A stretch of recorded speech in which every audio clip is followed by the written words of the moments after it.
Oh, Emily, you're muted. Okay, I'll try again. Thanks so much, Sarah. Can everyone see this screen is this visible to everybody? Can I get a nod? It's visible, but as the PowerPoint, it's not the Yeah. full screen. Let me just get that. Hang on. Okay, now we are good to go. Perfect. Oh, hang on. There we go. So thank you so much for having me. I'm going to try not to look in the corner too much, but that's of course where you all are now in my screen. So hello to colleagues in Vienna and elsewhere this lunchtime. For those of you I've not met, my name is Emily, and I'm very happy to be part of this seminar series on science communication. So thank you for inviting me. I'm also delighted to be in conversation with Barbara today, who's a colleague whose work I massively respect. So that's wonderful. And thank you also for putting up with my talk in English, because I can speak French, but that's as far as I'm going to get today. So I'll stay with English. I want you to imagine, oh, hang on, a rainy and cold day in London on a weekend morning, which is not so hard to imagine at this time of year. This really blurry picture, which is because the people I work with obviously are promised research anonymity, is from a grassroots community group who meet up in the back of a Colombian cafe in a neighborhood called Elephant and Castle, which is in central London. And I want you to imagine them. They are filled with really strong Colombian coffee. They are tired from working shift work. They are talking in Portuguese and Spanish and sometimes English. And they're very generously including a researcher from a university they've never heard of. They meet because they are involved in the largest carnival outside of Brazil. And as groups of people from a range of Latin American countries, they also set up language and maths weekend schools for their kids. They organize politically to support the rights of people from Latin America in the UK, as well as in their countries of origin. And alongside the music, dance, and costumes of their carnival sit engineering and science and tech activities. But did they consider themselves scientists? No. Did they have positive things to say about science or science-related activities? No. And did they use any of the dominant or visible forms of science communication publicly available in London?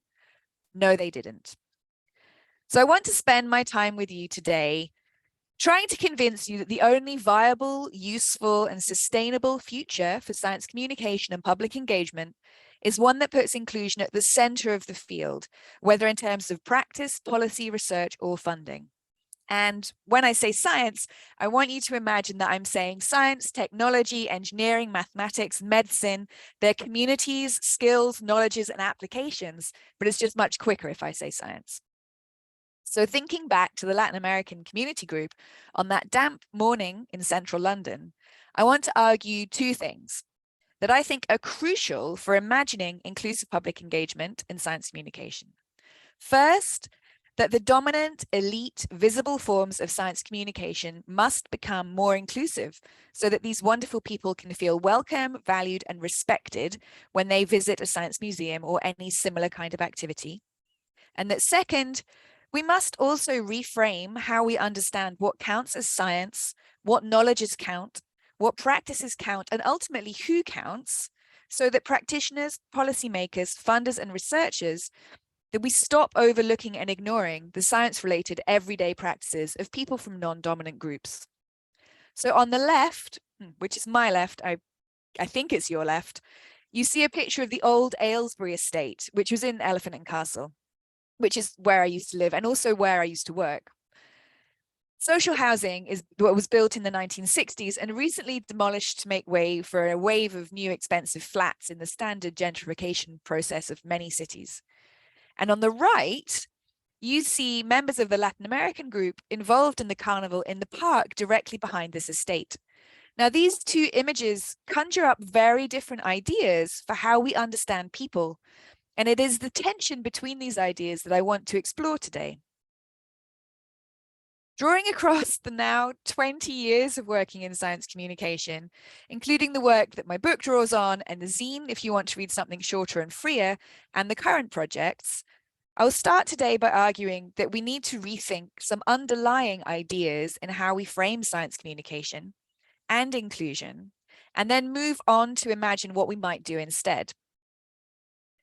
All of my research has explored questions of science and society relationships from the perspective of social justice. So I have looked at how school science students from minoritized backgrounds relate or not to science, what their families and teachers think about it, how adults in grassroots community groups use public science resources or not, how exclusion is embedded in science communication practices in ways that mirror and recreate structural inequalities, as well as how we might work together to change these entrenched science-related social, cultural, political, and educational disadvantages.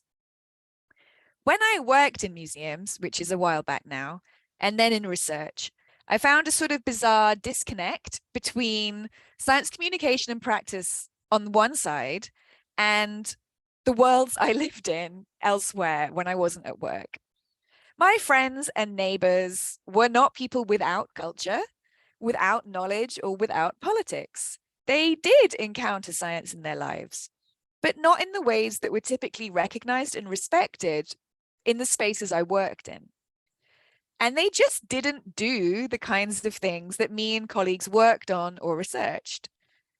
But somehow those two worlds were never brought together at work, despite calls for more public engagement with science in various forms.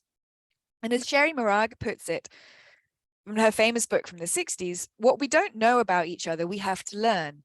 And while I am clearly a science communication insider from the perspective of most of the people who collaborate with me on research, I still think it's crucial that we learn from each other in as respectful a way as possible. Science communication, and this data is obviously from the UK, but science communication, I would argue, is not an inclusive field, whether you think about that in terms of practitioners or publics. If we turn to think about audiences, visitors, participants, or other kinds of involved publics, in the UK, science communication remains a set of resources and activities for the most privileged groups in our society. And more recent data is in line with this pattern. So we have public attitudes to science surveys in the UK that have this pattern over time that shows how entrenched it is. I will add, though, and I have to make this joke every time, I'm afraid, that the weighting towards women is thought to be because many activities are for children, and it reflects the gendering of childcare rather than a particularly progressive or feminist approach across the field of science communication in the UK. So science communication, from all the research I've done, to my mind, operates as an exclusive field.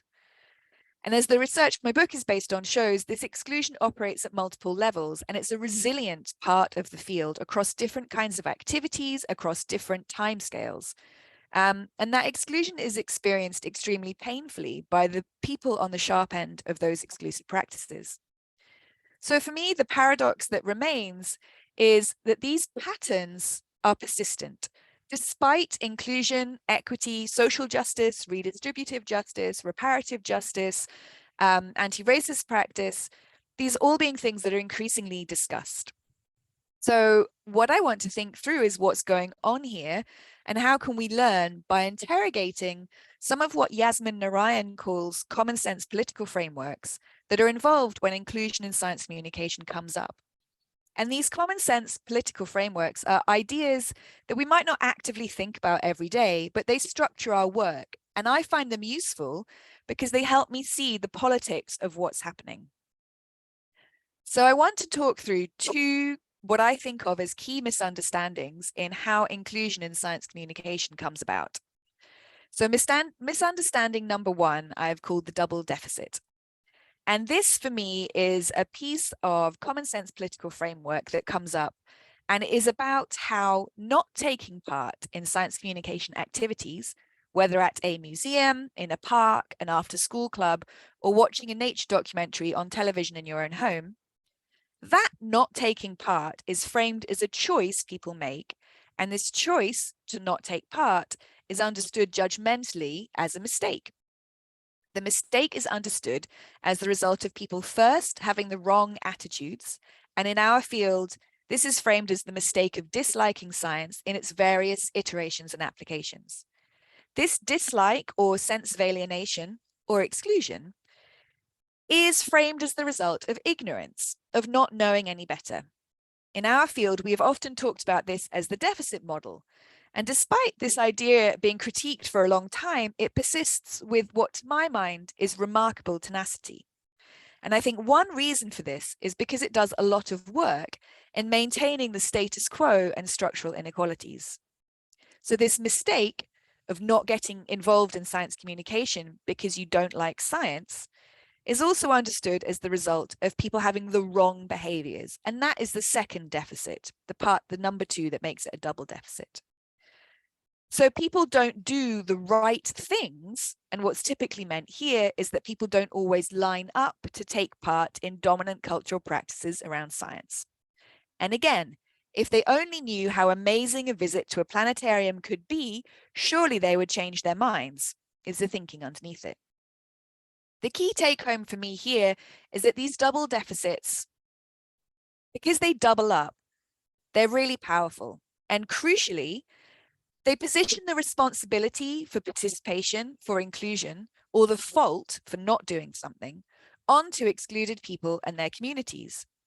Now, this is a deft sleight of hand. It removes responsibility from institutions, from practitioners, from researchers, from policymakers, from funders, and it places that responsibility firmly on the shoulders of people who are most oppressed by structural inequalities and in many ways least able to change the status quo.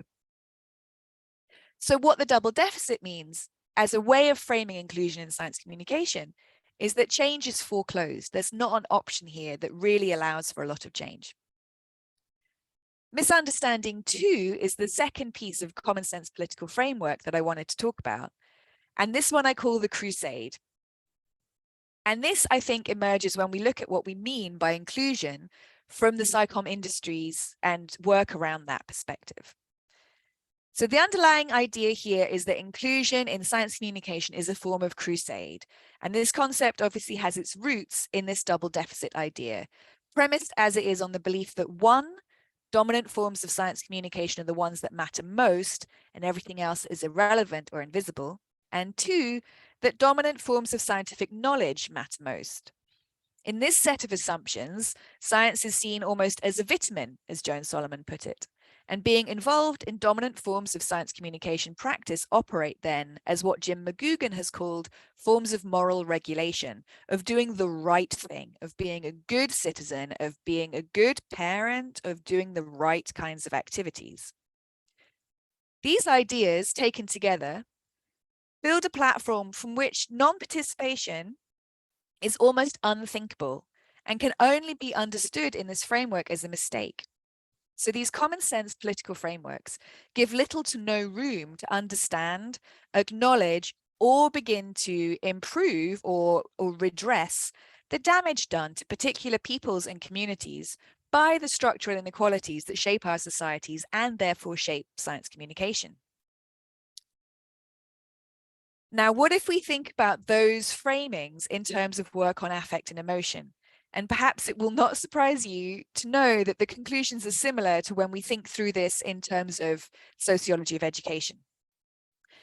I think that looking at these years of research data, science is positioned as what, to use Sarah Ahmed's term, is a happy object for science engagement. So for those science engagement industries writ large, science is a happy object, whether television, radio, schools, museums, science centers, journalists, and so on. And as a result, anyone not engaging with this happy object is inevitably unhappy for those SciComm industries. And we get to the double deficit again in this way because it is inconceivable from a science communication industry perspective. And in that industry, I include researchers and funders and policymakers as well as practitioners. It is inconceivable that people wouldn't want to engage with this happy object, which I'm trying to show isn't helpful thinking.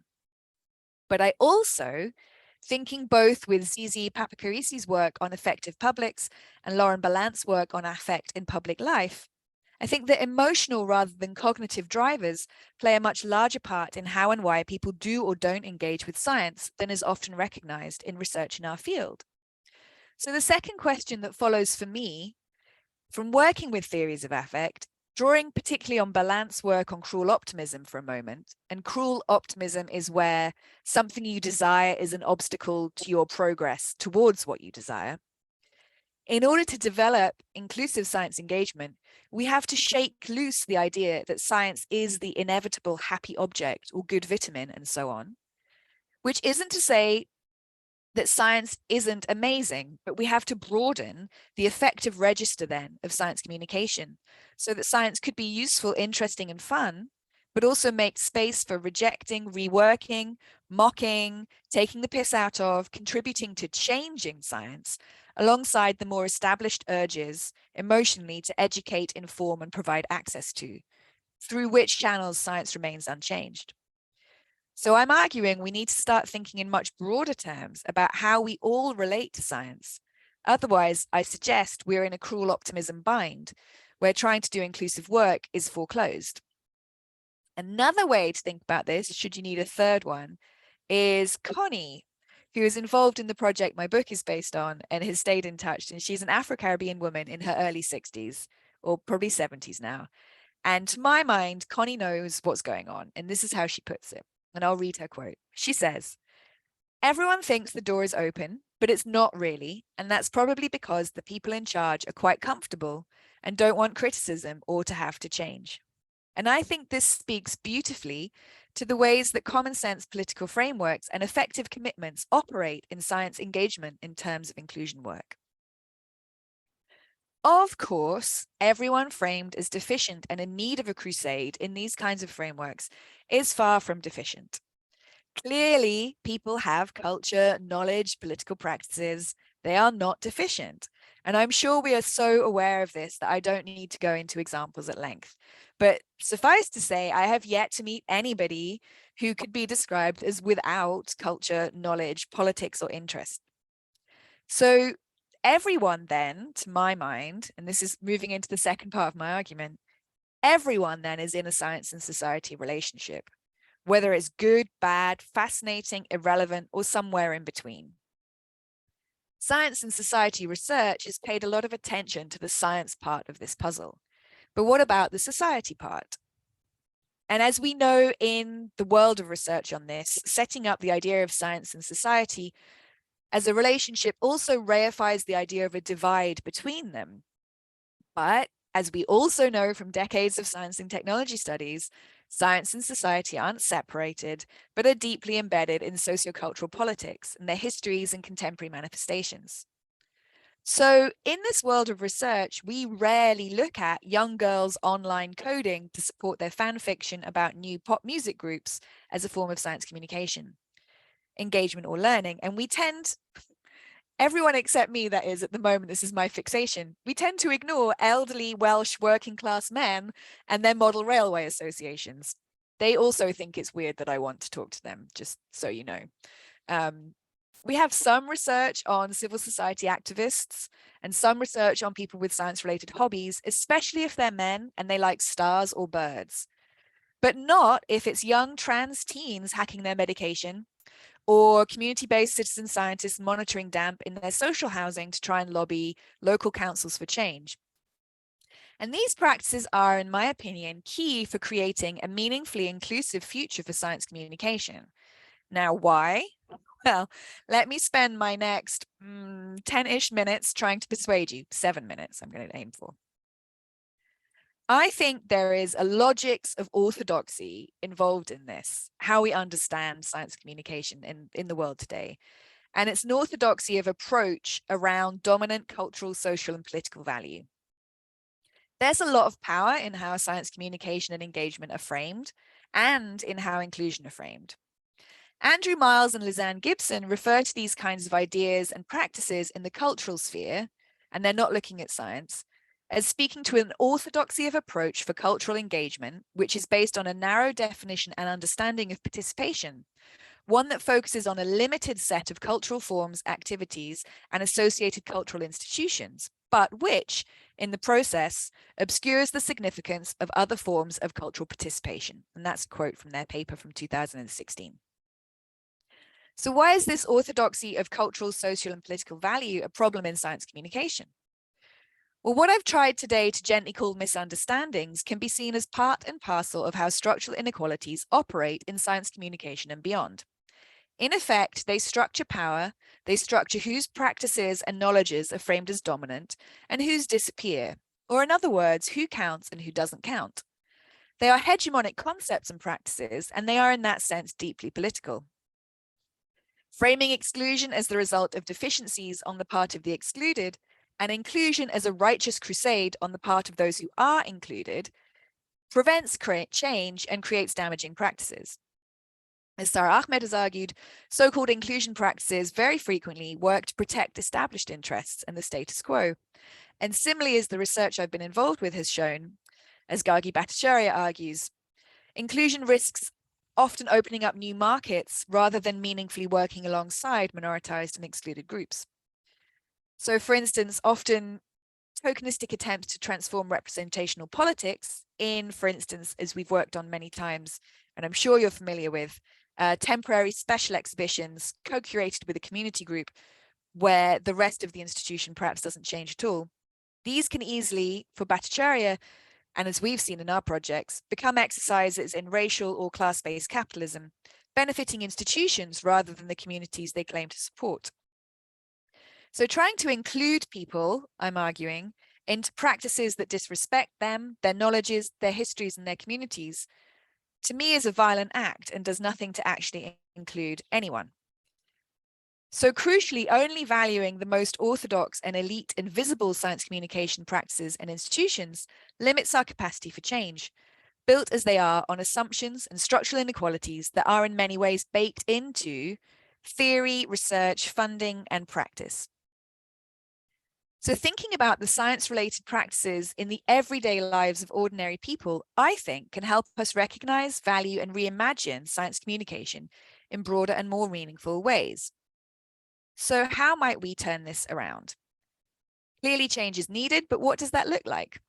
On the one hand, our research shows that the field of dominant, recognized science communication practice is both shaped by structural inequalities and reproduces them. And the research I've been involved with shows that commitment to social inclusion requires significant transformation across institutions and related fields, not least in the wide range of sometimes competing values and assumptions that drive our work. On the other hand, there is clearly a world of everyday science-related activities going on, often under the radar, because the people, practices, venues, or something else about it is not considered worthy of our attention. These alternative formulations of science communication can tell us a lot about how to change long-held assumptions about what science communication could be like to be inclusive.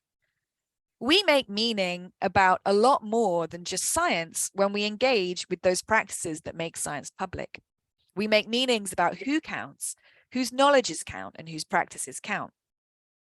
So drawing on the work of feminist epistemologists such as Patricia Hill Collins, I want to suggest that here we have an and both problem.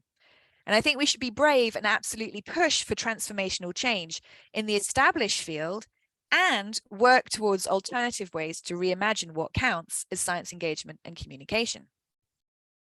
So I think the both and piece of this puzzle is really important for thinking realistically about change and how we look to the future. I'm sorry, this slide is a list. I'm still thinking about it. So how might we then usefully broaden what I'm calling the social political imaginary of science engagement, as well as science and society relationships overall, so that we can shift out of established ways of thinking? And obviously, there are tons of ways we can do this, and these are just a few of the ones that I'm most obsessed with at the moment. So one is reworking science and society relationships as the constant and ongoing labor of the inventiveness and interests, the assets and needs of people everywhere, not just the global north, not just global north capitalized societies, and not just scientists. If we think then science communication becomes not just the invention of particular groups of people in capitalist societies in the global north, but it becomes much broader and much wider. We might also reinvest in the concept of the ordinary, the everyday, and move away from the focus on dominant elite practices and institutions and their related groups. I increasingly think, and I see this again and again, that dislocating the figure of the scientist and the centrality of science is crucial for what we've been talking about as shifting narratives around science. And I think also increasingly that thinking about the effective registers involved in science communication, where we have historically, certainly in research terms, and I think where you see education works as well, focusing almost solely on the cognitive register. And I think it's also important to say, and I'm still working this out in my mind, I don't think we should be naive here in reworking other options and routing them differently. There will be as many utopias as dystopias to be found. I don't think, for instance, changing this is a simple solution to any of these issues. And as my current research project is trying to find out, I think that's complicated. So I think it's okay to neither romanticize or blankly dismiss these alternative ways of thinking. But rather, for me, it's important to start to see them in that landscape from which a more useful understanding of science communication and inclusion might emerge. So then the project of reimagining science communication through decentering the dominant, orthodox, most visible and most valued forms of science communication is as likely to return as many dysfunctional alternatives and dystopias. And I'm thinking here of, the rape mods in computer games about The Witcher, or online misogyny and really problematic pieces of environmental activism, as it does functional alternatives and utopias. So sex positive fan fiction, grassroots citizen science projects around environmental activism that make real significant change in local communities. So I'm drawing to an end, I promise. I've argued today that the future of inclusion in science communication is really crucial for our field. If we can find ways to recognize, respect, and value alternative, perhaps more ordinary, perhaps more mundane and everyday ways of engaging with science, we can broaden what counts as science communication, as well as how we understand science and society relationships. And at the same time, through pockets and then working through developed intentional change in experimental practice and institution-wide work, we can provide spaces to grow and learn and transform those dominant established practices in ways that support them to become more meaningfully inclusive, more welcome, more relevant, and I think more sustainable then into the future for everyone. Okay, because I'm a researcher, here's the dorky list of references. I'm not sure I got every single one in, actually. I was doing a quick update. And I also wanted to share the YesSTEM project resources for anybody who hasn't already been spammed by this 100 times. This is a project we've been working on for the last 5 years that's just finished, but we put a huge amount of resource online at that website. So if that's useful to you to think about practitioner, researcher, co-developed resources for inclusive science, engagement, and learning, they're all there. And finally, thank you very much for listening. I hope that made sense and you have lots of questions. Thank you so much, Emily. Yeah, I'm looking forward to a discussion. I definitely already have some questions, but first we will hand over to Barbara to offer some comments and reflections. Thanks a lot and welcome to everyone. Thanks, Emily, for always stimulating our minds with this. And if I'm talking here as a practitioner, trying to link this to the situation in Austria, I feel a bit like we need to dig deeper than we do as a community. So let me briefly go into some of the structural inequalities or data on that we see here in Austria. Nothing new or unknown. If we look at chances, educational chances in Austria, we have children of working class or children of academics. You see that their chances of going into higher education are markedly different, just as one of the obstacles that we have structurally. Another one would be if you're part of a family with a migration background, your chances of going into higher educations are markedly reduced. And knowing that we have a large sector of the population having a migration background, this obviously means we have a lot of inequalities that we face. And of course, those two are overlapping, and not just those two dimensions, but you're probably all familiar with something like this, like a diversity wheel, saying there are so many differences that we can count on that it doesn't make sense to just go into one community or go into one ethnics or focus on one age group, because there's a lot of dimensions that make up the individual.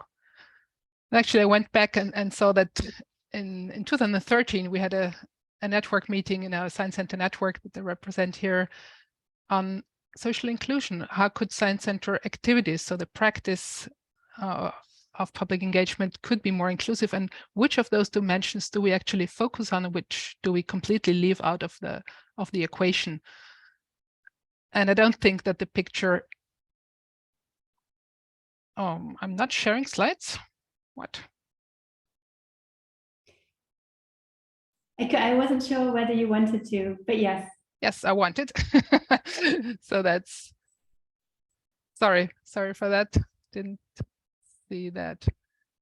So actually, going back, this was to show that there is a marked difference here for which background you come from.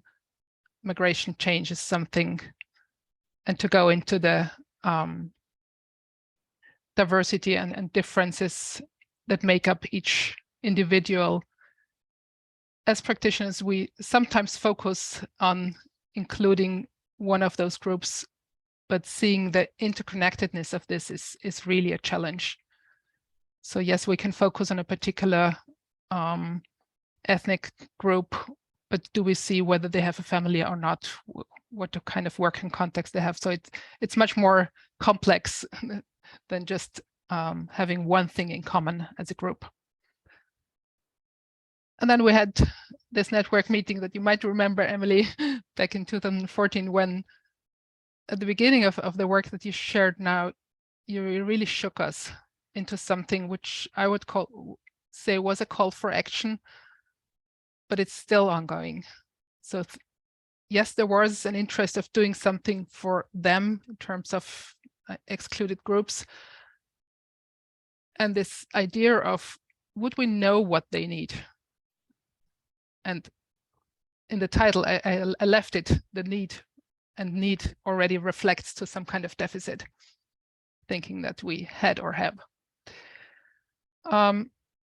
So when I think about what's the requirement for being engaged, I think it's necessary to have some kind of relevance to the daily life, to what is important. It needs the time to, or the priority to focus on this. There is a kind of access, but it's probably the easiest way to solve. And this kind of, is it empowering? Is it, does it make sense to me to go there? Is it a positive encounter?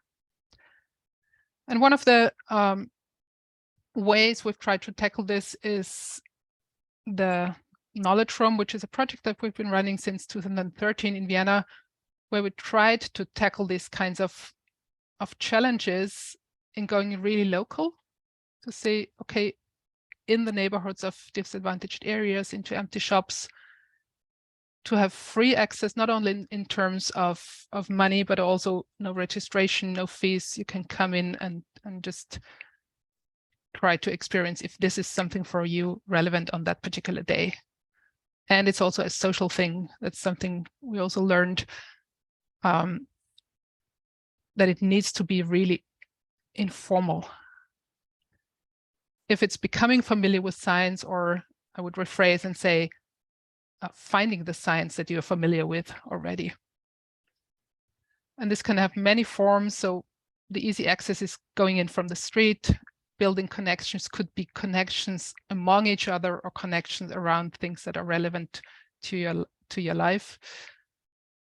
In terms of timing, I put a picture here because we have repeat visitors, which is something where we can say this is where we can go deeper in getting to know our visitors, getting to know them, or getting to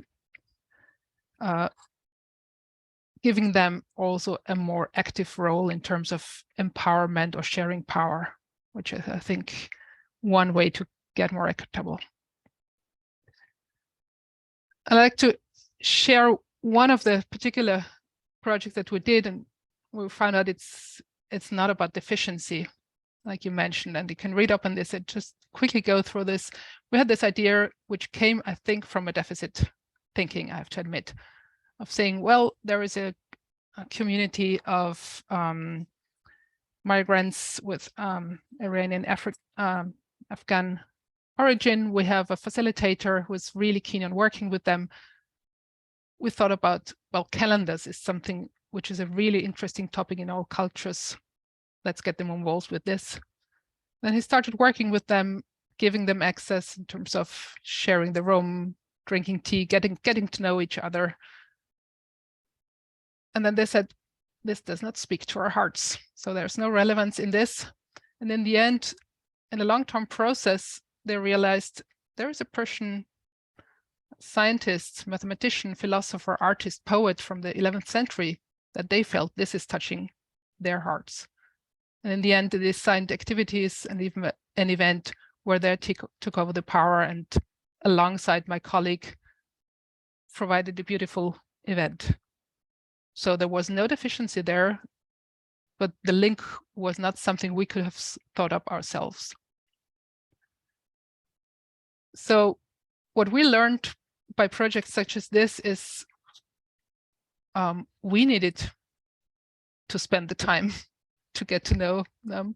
We needed to make the connections to something that was unknown to us. We needed to share the power and also have access to such kind of communities, which was only possible because our colleague had a relationship. So I think the same here goes for us as practitioners. This is the requirements that we need to do. And early on in the pandemic, Emily and I could work on something saying this is not a deficit perspective, it's a social justice perspective. And it's something that really is very important to me, of not saying it is to share something or to give something up. It is about social justice. And especially in the pandemic, all these kinds of interventions in terms of, oh yes, let's become more inclusive, were put aside by a lot of institutions because they thought they had to focus on the essential. And what we try to argue here is this is the essential. So there are some hopeful signs in Austria. I see something from the practitioner side from many, many years. Projects like the Children's University, just to name one other than our own, is going out into the parks, really looking from the researchers who is coming to a Children's University, who is not, and then changing this by including them and getting their families in. But also on the researcher side, seeing, well, what could happen through social inclusion in science communication, or a recent conference on citizen science where the paper was on hard to reach groups. And in the process of writing the following paper, there was a lot of input and said, we changed the title to from hard to reach to easy to ignore, which actually shifted the perspective on something that is, it's not the deficiency of those that are not participating for whatever reason. So I see a little bit of signs of changing here. And also, let's do it like this. In the city of Vienna, there was a research by Uli Feld about what is the deficiency in science communication or science engagement within Vienna. And from this research came a funding call, which has a definite call for practices that are more inclusive and targeting excluded groups. And actually, by this month, projects are starting, which is a promising sign, I would say, that politics are taking this up. There was a conference from the Ministry of Science in September where it was about trust in science and democracy, with a session on excluded groups. And I would argue that there is a happy, or you said cruel optimism, crusade thinking behind that, because obviously it came out from the Eurobarometer study where Austria really has a large deficit, I would say. And from this comes the thinking, well, we need to reach out to those who are reluctant to embrace science as a happy object or the one that will save the world with the pandemic or climate change or whatever. So I think in all those efforts, there is this happy object of science approach embedded, or at least part of it.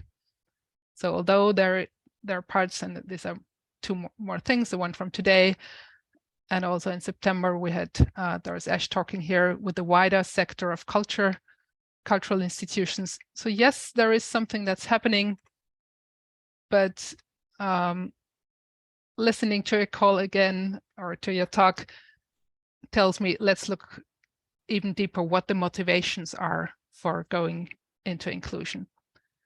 And as I've mentioned, the international scene, I would briefly end with the initiative where I'm involved in DiverSci, which is actually originated in Austria in 2016 when we hosted the EXCITE conference here, and Liz Rasekoala from South Africa really shook us in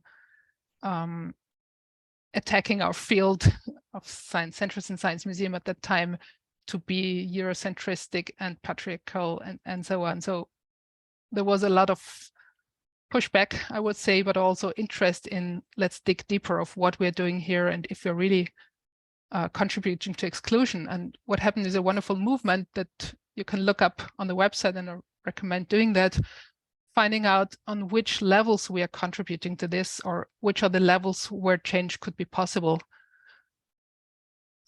Like, what kind of content do we provide? Who's working in our institutions? What kind of access are we giving to whom? What kind of partnerships are we nourishing? Are we just doing a project tokenistically, or are we really working alongside communities? And the strategy part probably includes the why are we doing this at all? What is our motivation? And I noted from the talk you just shared is it something that benefits the institutions, or is it something that benefits those we want to work alongside with? So I think there's lots to think about, and saying there are practices here.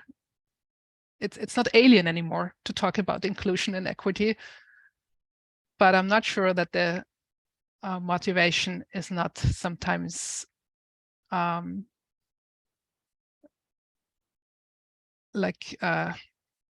contemplating, propagating the dominant model of thinking, and also this kind of science is good and science engagement is good for you.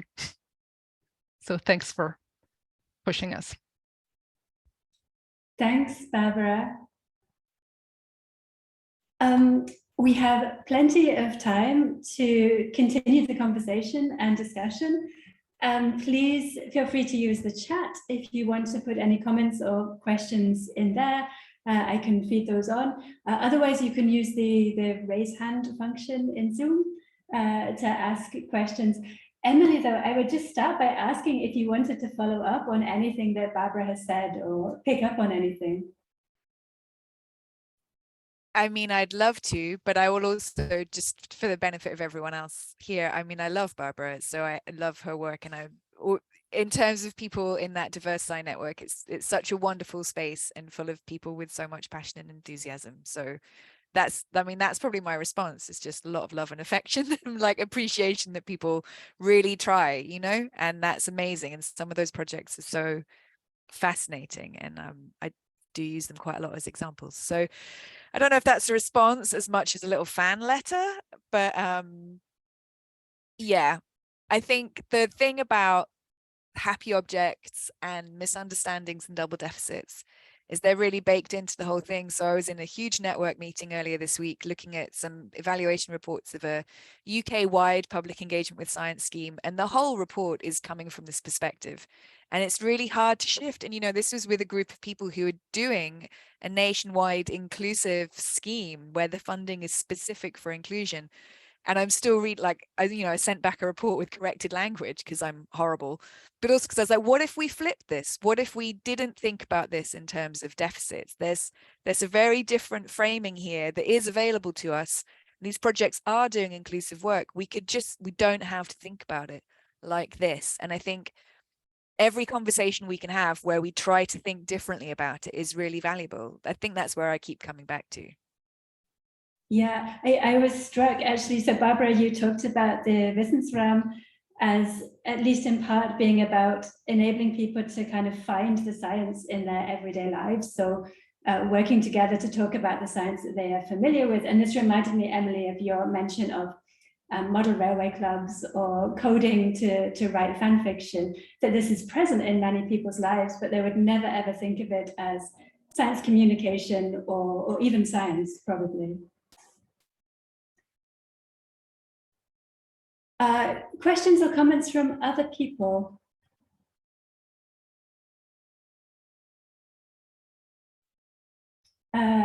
Kat? Hi, can you hear me? Yes. Thanks for the very interesting talks. I really enjoyed them. I have a question to Emily. You mentioned it kind of on the go, but you said like in order to address more people, we should phase out the scientists or even the science.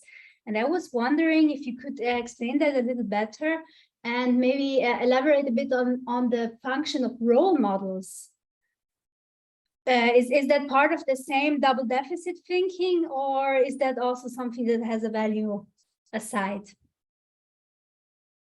Thanks for that question, Kat. I think I'll take them as two separate points. I think I don't necessarily want to phase out science and scientists. I want to decenter them. I don't want them to always be the center of that engagement practice. And we've got in the STEM on those resources, there's one called Shifting Narratives, which I did a ridiculous amount of work on, frankly, but it's because what we saw in that 5-year project, which was working with minoritized young people aged 11 to 14, and 4 different science engagement organizations in this country and 4 different science organizations in the US, was that where stuff, this is why fan fiction, citizen science, old Welshmen model railways obsession, where the engagement practices came from them and from their communities and the assets and needs they brought to those engagement practices, they had a completely different effect on the young people, on their learning, on their sense of agency,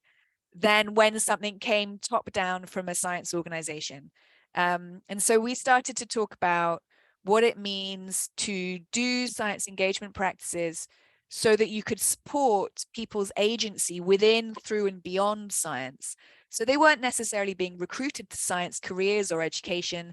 They weren't necessarily having to learn something you wanted them to learn, but they were getting scientific knowledge and tools, and they were contributing scientific knowledge and tools in order to do a project that they themselves were invested in, which might be sex positive fan fiction about Star Trek, you know?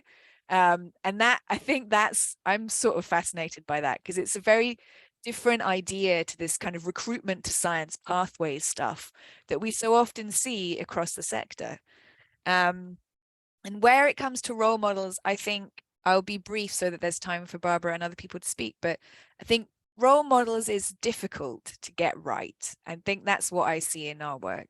I think you can have some amazing role models and you can have some amazing work done in that space, but I've also seen it go wrong a lot, and it goes wrong really easily. And either that's because people think somebody's relatable, and actually for the young people or the adult grassroots group, they're not relatable, even if they might come from the same racialized background, or they might come from the same class background, or be of the same gender. Or it might be that what happens often in projects we've worked with is that people will, with every goodwill in the world, send out somebody who always does that work, and the person who always does that work from that institution happens to be an older, richer, very well-educated white man who just is very authoritative. And that's can be really difficult for, say, in this project, young groups of inner city school kids to engage with.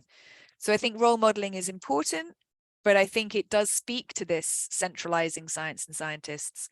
And I think it's quite hard to get role modeling right, but I wouldn't probably abandon it as a practice. Okay, very, very interesting. Thank you. Barbara, I don't know if you wanted to say anything about that. Yeah, we're also struggling with how much we would like to include the scientists and what their role is. So when is it important that the scientists give the are involved to have this society's science backward communication in terms of really listening?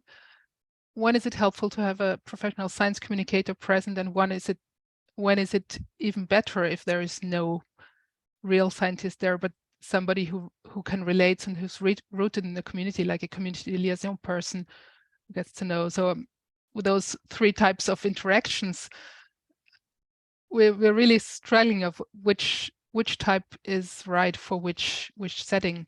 And we're just in the process, like one of those funded projects from the city of Vienna that will be starting soon is called an in between the science, where we actually work alongside community organizations, and we will invite at some point later scientists, but scientists who are neighbors to them, so who live in the same area or work in the same area. So flipping it around, they're not coming as the experts, but they're coming as part of that community in a local sense. And I'm really looking forward to seeing if this can shift something of the power dynamics that we see. So more in a year. Yeah, well, congratulations on the project, and yeah, we look forward to getting a report back. So I had a question, Emily, and Barbara also. So many of the things, the examples that we've been talking about, kind of focus on face-to-face communication or more, engagement, people being in the same space together. I wondered just what your reflections were on how some of these dynamics of inclusion and the exclusivity of science communication or science, how that relates to more broadcast forms of media like journalism. I know there's a lot of interest in science journalism here. So perhaps these formats that sometimes take up a different niche in the science communication landscape, but are also really important. Are there similar issues around inclusivity or exclusivity? What does that look like?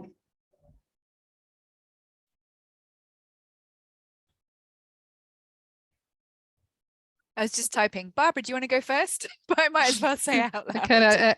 I put out one of my slides, which was the landscape of broader science communication, and then realizing that, Emily, you were focusing on public engagement. I left that out because, yes, there is also in science journalism or any kind of mediated forms of science communication, there is the same trend, I would say, that, for example, in Austria, science journalism is mainly part of the quality media, which also go with different publics than other forms of media.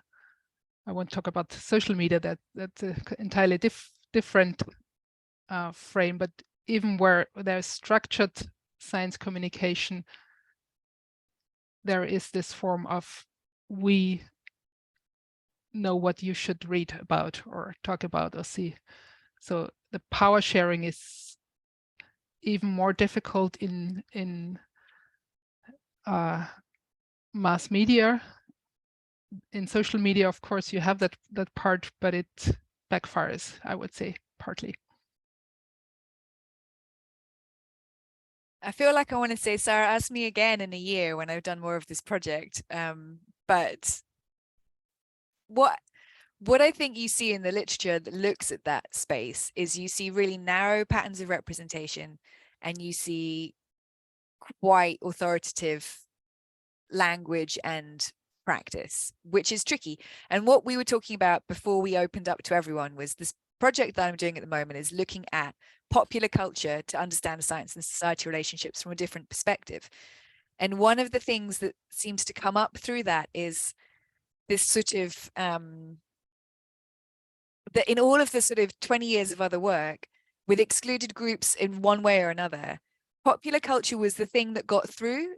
Popular culture in different formats, whether that was local grassroots community organizations around pollution, or like, a kid with particularly bad asthma who died in a particular community, and then that community going and doing a lot of protesting around the road and pollution on that road, or you know, different kind of online social media movements around particular issues, like, for instance, Black women's menopause and what that experience is like, or the Welsh model railways, people. I mean, that is the future of research in my world.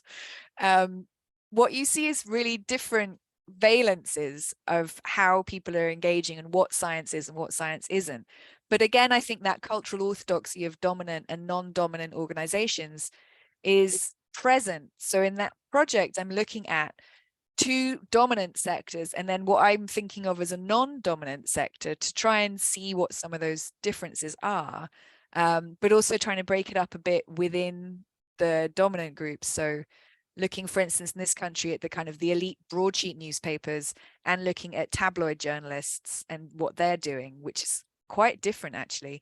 And it's difficult to say, like, I don't think the tabloids are necessarily doing anything particularly positive or emancipatory, but it is different and it does decenter science and has also very interesting reporting that is around contemporary issues as they relate to science. So amazing pieces, for instance, on farmers in this country using solar panels to mine Bitcoin to make profit from their farm.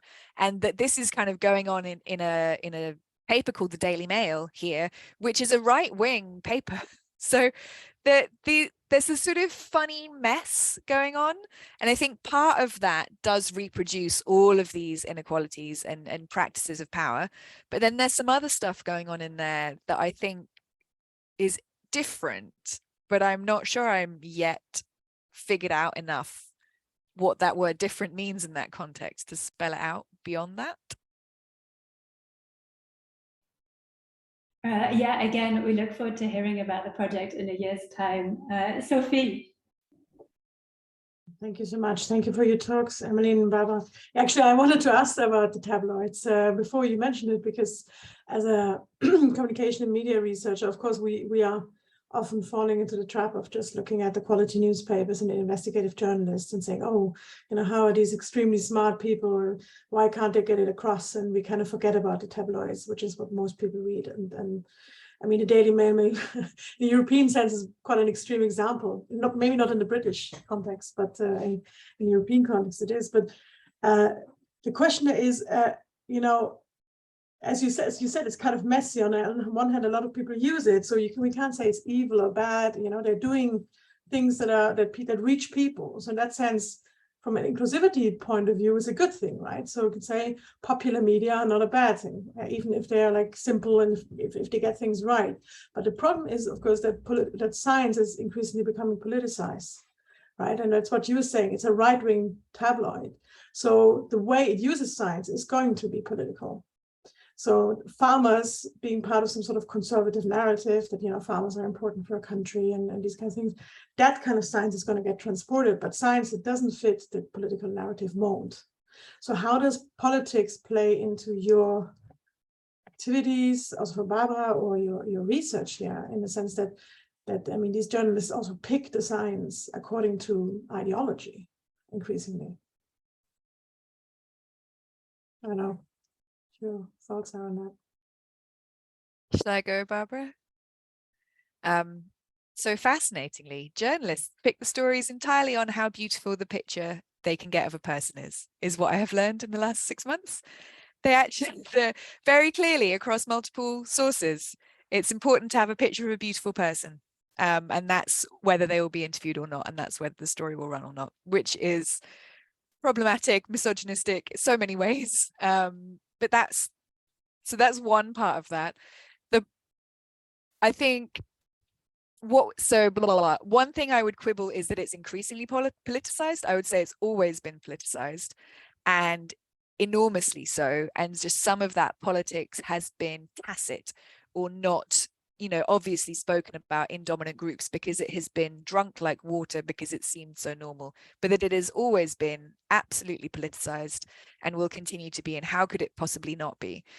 So when a right-wing media outlet takes up science, it will be organized in those particular politics. And when a left-wing does, it will be the same. You know, it will also be politicized in that formulation. I think what's interesting, but I need to think about it more before I promise I'd think this, is that looking at this new data set that I'm generating with people at the moment, people are quite explicit about their politics sometimes and other times not. And the more dominant the organization, the less explicit they are about their politics. So a social media activist will be very explicit about what they're doing. A community-based energy cooperative who are looking at energy poverty, fuel poverty, and retrofitting your house will be extremely explicit about their politics. And the commissioners at large publicly funded television organizations will not be. But what comes through is the same politics and the narrowness. So the more dominant I feel like the science becomes in the mass media context, the narrower it becomes, to the extent that repeatedly people are telling me you have to have an Oxbridge, which here is Oxford and Cambridge, first-class degree to be allowed to work in these spaces. So if you go in and you're working class, or you're from a global majority in terms of racialization in this country, that's really hard position to be in. Also, if you're a woman, and that the stories that sell are literally multiple sources: dinosaurs, Egypt, natural history. If you want to do something outside of those, it has to have another spin. So either a high news value, it has to be extremely topical or extremely controversial in some way, or it will not become television and it will not get that broad audience. And that this also is happening across science, like popular science publishing, across the media form, the news media formats, and across social media.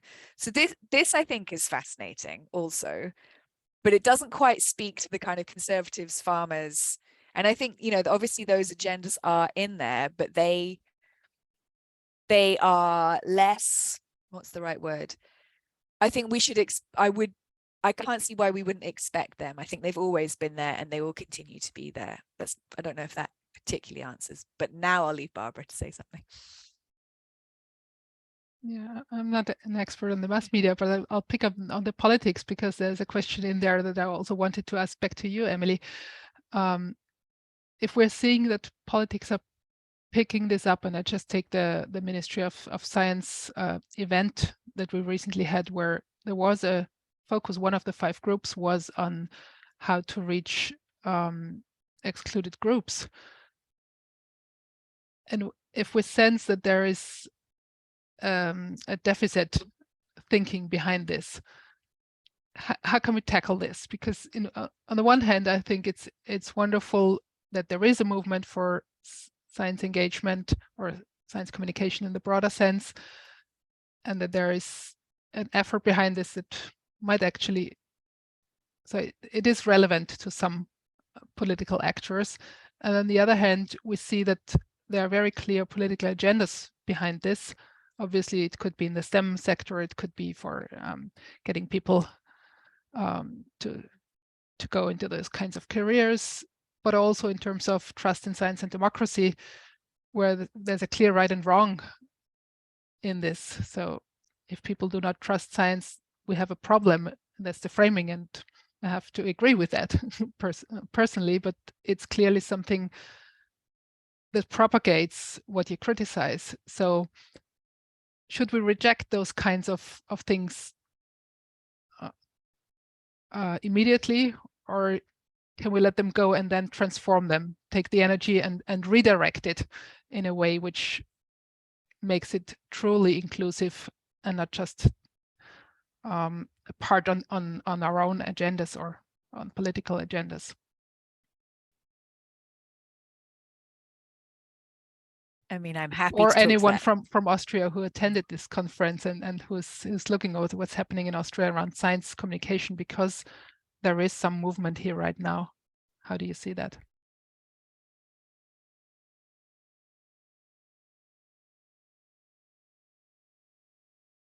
Emily, I think we can give you first go at least. I'm frantically scribbling notes. And Sophie, did we answer your question enough? Fab. Barbara, so many thoughts.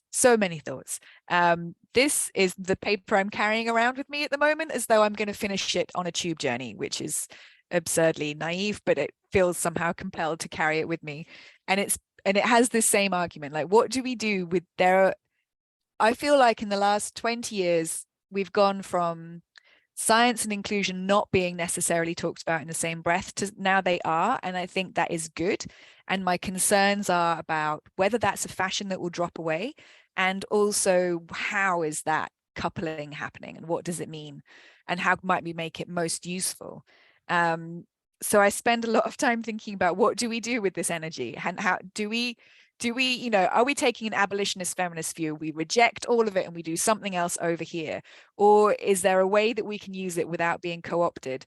And this paper I will maybe never finish, I'm using Eve Kosofsky-Sedgwick's work on agency, and she has this beautiful piece about the cynicism involved in either completely transforming everything or having to reject it.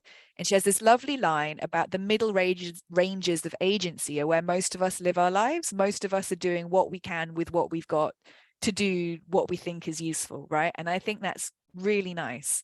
And I've used it to look at practitioners across these different sites in the last big 5-year YesSTEM project.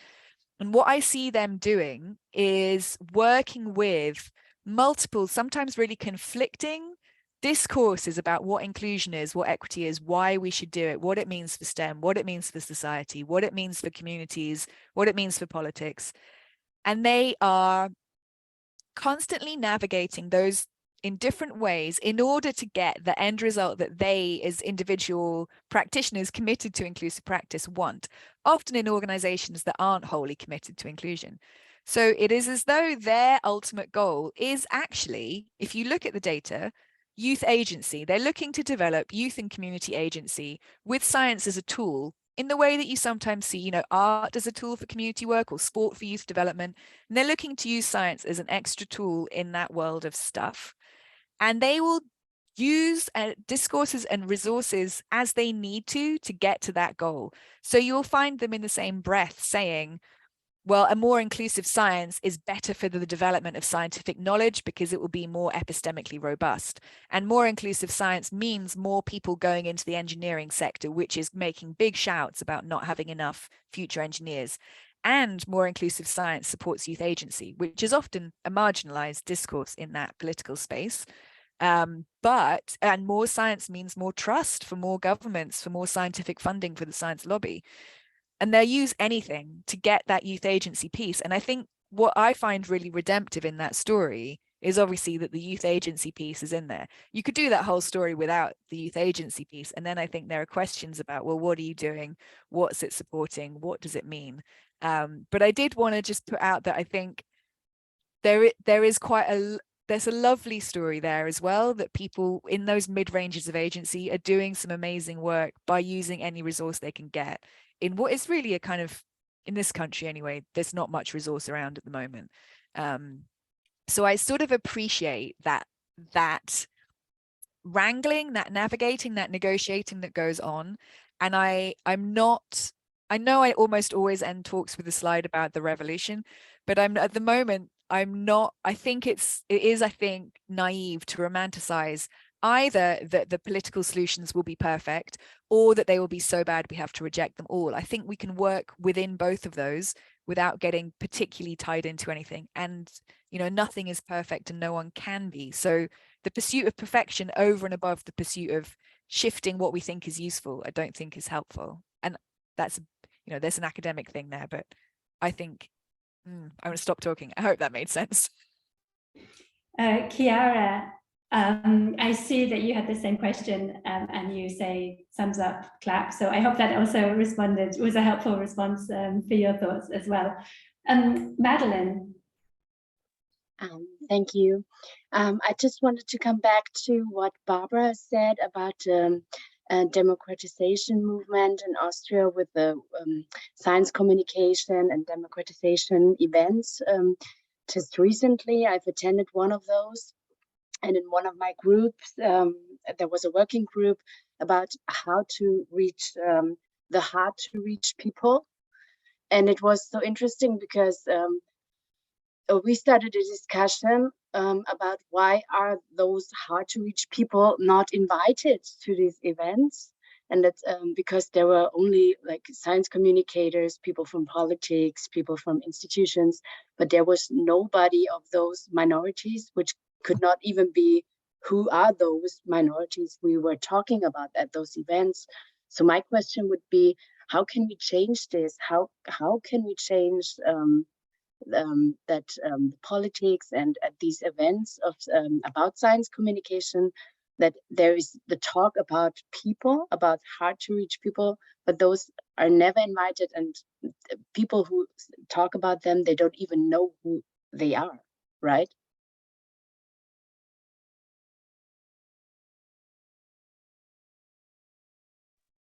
Barbara? Yeah, I guess there's no easy answer to that. There's this slogan of saying nothing about them without them, which obviously does not work if it's a political event that has a list of people who are invited. So I think similar to what Emily shared before, I think it has to be a combination of going out to listen, actively inviting them, or first defining who is them.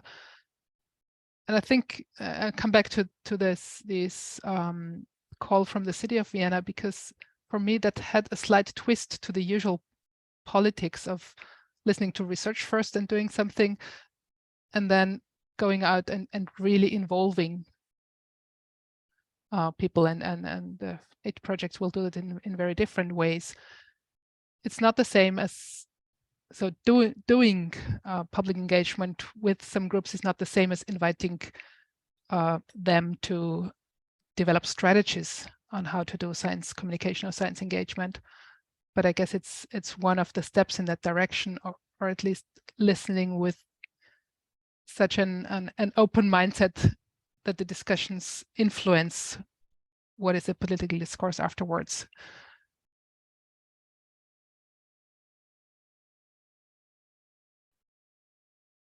Emily, I don't know if you want to add anything. I was scribbling down notes while Barbara was talking, Madeleine, about participatory democracy. Like, what is participatory democracy? And I think this is a sort of, if I was being horrible, I would say that's a sort of, it's a classic cliche, isn't it? Like, we're going to talk about engagement in the most unengaged way we can. We're going to talk about being participatory without being participatory. We're going to do a huge piece of like what Vanessa Mignon calls like them and us work. Like, there's us and there's them.